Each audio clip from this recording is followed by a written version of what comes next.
사람들의 대다수는 외출을 나갈 때 옷장과 신발장을 열고 고민을 한 경험이 있다. 어떤 옷을 입을까?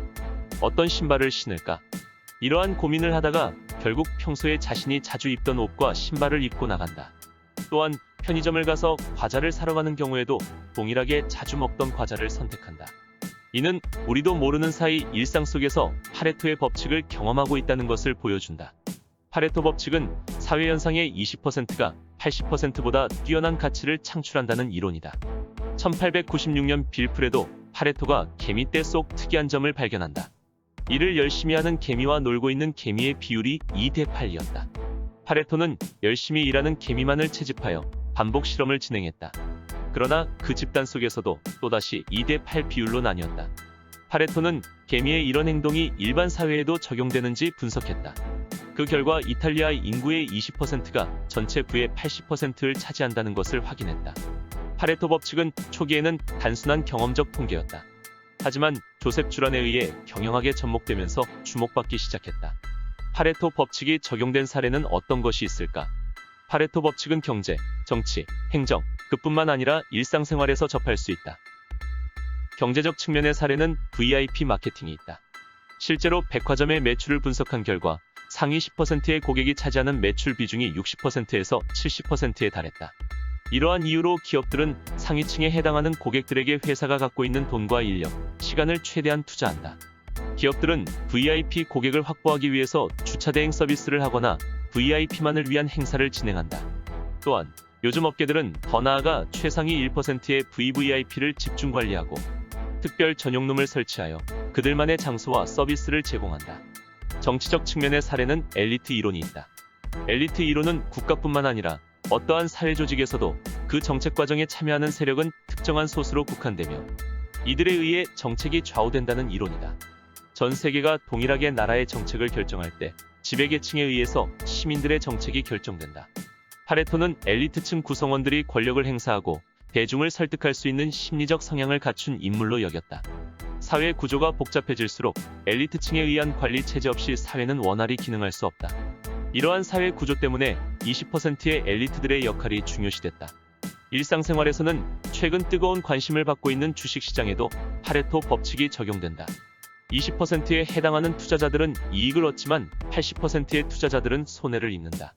이러한 결과가 나타나는 이유는 20%의 투자자들이 더 많은 정보와 자금, 자원 등의 측면에서 우세하기 때문이다. 20%의 투자자들은 엄청난 양의 유효 정보를 장악하고 있지만 80%의 투자자들은 각종 매체를 통해 부족한 정보를 얻을 수밖에 없다. 즉, 정보의 불균형이 발생하는 것이다. 이처럼 다양한 사례에 파레토 법칙이 적용된다. 하지만 파레토 법칙이 절대적으로 적용되는 것은 아니다. 4차 산업혁명이 도래하면서 빅데이터에 의해 다양한 상품들이 고객 맞춤형으로 변화될 가능성이 높아진다. 또한 소수에게 집중된 정보는 분산되어 개인의 다양성이 추구된다. 이러한 이유로 파레토 법칙과 반대되는 롱테일 법칙이 강조되고 있다. 롱테일 법칙은 80%가 20%보다 뛰어난 가치를 창출한다는 이론이다. 미국의 정보기술 잡지의 편집장이었던 크리스 앤더슨이 주장하였다. 당시 인터넷 서점이었던 아마존의 매출을 분석한 결과 한 해의 비인기 서적의 매출 총액이 베스트셀러를 웃돈다는 사실을 발견했다. 앤더슨은 이러한 현상을 공룡의 긴 꼬리에 비유하여 롱테일 법칙이라고 명명했다. 즉, 공룡의 머리에 해당하는 인기 상품의 막대는 그렇지 않은 상품에 비해 월등히 높지만 꼬리 부분 상품의 판매 금액과 수량을 모두 합하면 인기 상품을 능가한다는 것이다. 롱테일 법칙을 적용하기 위해서는 조건이 요구된다. 첫째, 가상 공간의 시장에는 히트 상품보다 틈새 상품이 훨씬 더 많다.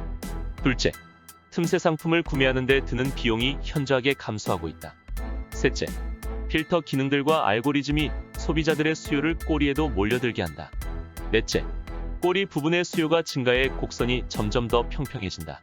다섯째, 틈새 상품들의 총 수요는 히트 상품들과 경쟁 가능할 만큼 시장을 형성한다. 롱테일 법칙의 사례는 어떤 것이 있을까? 대표적으로 우리가 흔하게 접할 수 있는 넷플릭스, 구글 애드센스, 쿠팡에 대해 알아보자. 넷플릭스는 현재 전 세계의 유료 가입자만 5,700만 명에 이르는 세계 최대 유료 동영상 스트리밍 서비스이다. 오프라인에서 DVD 대여업체 등에서 구하기 어려운 다수의 DVD를 검색을 통해 쉽고 편하게 구할 수 있다. 또한 고객이 어떤 장르의 콘텐츠를 지속적으로 소비하고 있는지 다양한 데이터 분석을 통해 그들에게 맞춤형 콘텐츠 서비스를 제공함으로써 알고리즘을 통해 추천을 받을 수 있다. 즉, 알고리즘으로 인해 틈새 상품의 수요가 점점 증가하여 자연스럽게 꼬리 부분의 수요가 증가하는 것이다. 구글 애드센스는 광고주가 구글에게 광고를 의뢰하면 구글이 광고주에게 돈을 받고 자신들이 온라인상에서 운영하는 사이트나 배너에 광고를 게시한다.